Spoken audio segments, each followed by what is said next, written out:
Moroi shamwari dzangu. Welcome kunguva yerubatsiro TV. Nzvimbo yako inokupa kunyaradzwa, rubatsiro uye hope.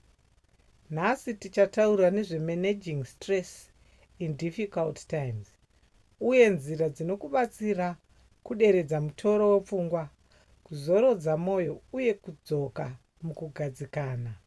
Gara zvakanaka, bata mwoyo uye tichatanga rwendo rwedu.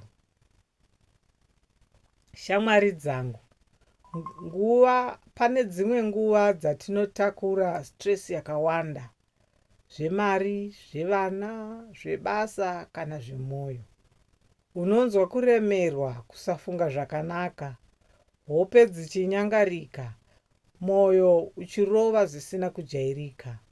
Nhasi tichadzidza nzira 5 dzinokubatsira kudzora stress munguva dzakaoma. Deep guided breathing.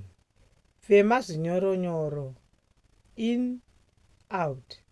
In, out. Izvi zvinodzikisa pulse, zvinonyaradza muviri, uye zvinobvisa mapfumo epfungwa.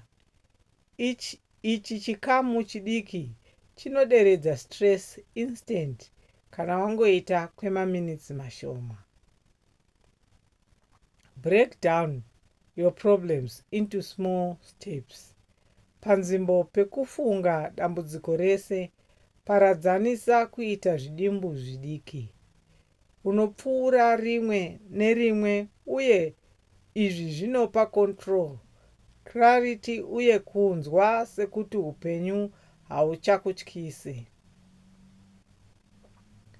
Create a safe quiet space moment. Tora 5 minutes unogara wakanyarara, pasina foni, pasina noise.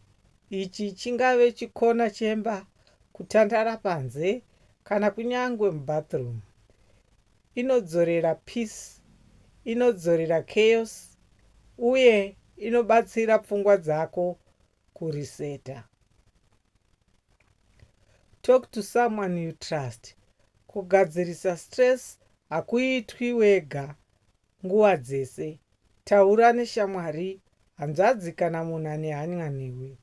Kutaura kunobvisa mutoro, kunopa perspective uye kunokudzorera mufaro. Focus on one positive thing today. Hazvina kukwana kuita zvese panguva imwe. Sarudza chinhu chimwe chinokupa hope, kurara zvakanaka, kunyora zvawafunga, kana kufamba 10 minutes. Izvi zvinovhura pfungwa, zvinoderedza kusagadzikana, uye zvinopa small wins, zvinokudzorera simba. Shamwari dzangu, idzi ndidzo nzira 5 dzinokubatsira kudzora stress munguva dzinorema. Gara wakasimba, tsigisa mwoyo wako uye uve nerugare. Nguva yako yerubatsiro yasvika. Ndokutendai nokuteerera nguva yerubatsiro TV. Subscribe kuti uwane guidance, motivation uye real life solutions nguva dzose. Gara wakasimba uye rangarira, stress haina simba kupfuura iwe.